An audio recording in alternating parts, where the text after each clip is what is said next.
Caimin itu tidak menjadi tersangka ya, karena tidak terlibat dalam materi perkaranya.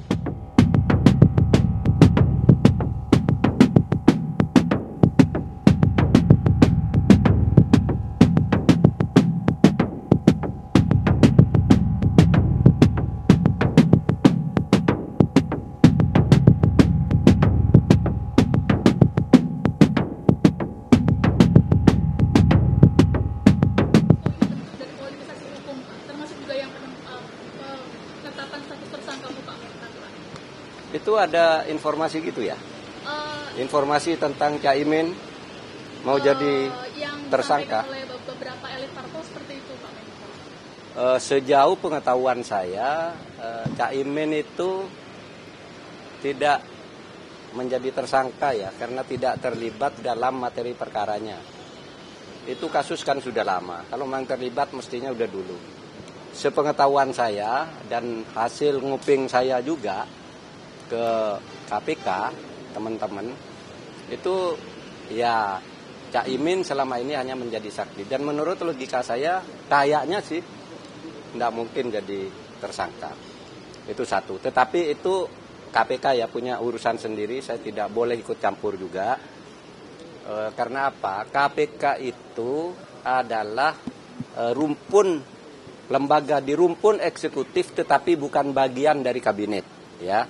KPK itu bukan lembaga legislatif, bukan lembaga yudikatif, tapi dia ada di rumpun eksekutif. Cuma bukan bagian dari kabinet. Dia seperti Komnas HAM, LPSK, dan lain-lain. Yang itu bukan bagian dari kabinet, Bawaslu dan KPU dan sebagainya. Jadi saya tidak tahu ke sana, tapi saya kok tidak yakin ya.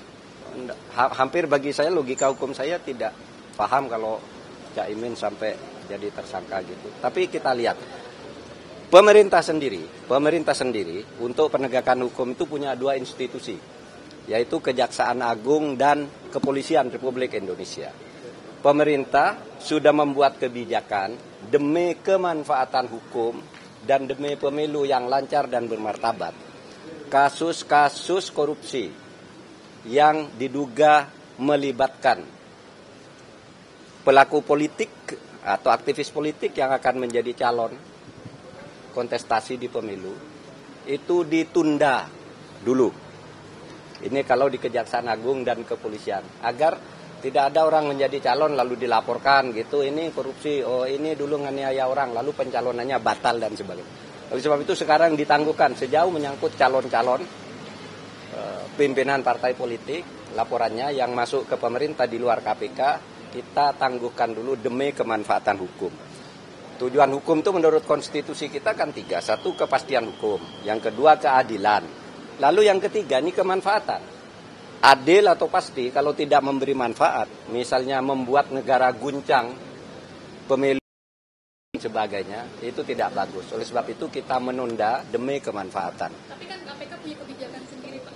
Lah itulah sebenarnya karena KPK punya kebijakan sendiri, saya tidak bisa ikut campur, tidak bisa ikut menghimbau. Tapi logika hukum saya mengatakan kayaknya enggak lah kalau Caimin menjadi tersangka dalam kasus yang sekarang tersangkanya sudah ada 3 katanya. Masa lalu ada tersangka baru susulan. Mestinya kalau pimpinan tertinggi itu kan tersangka duluan kalau ini ya, dalam logika itu. Pak Mahfud tadi kan ngobrol-ngobrol, ada dengan Yang Mulia ada ngobrolin kapan perkara usia sampai.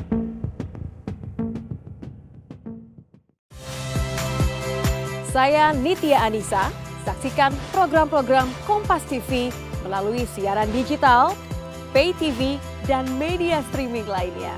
Kompas TV, independen, terpercaya.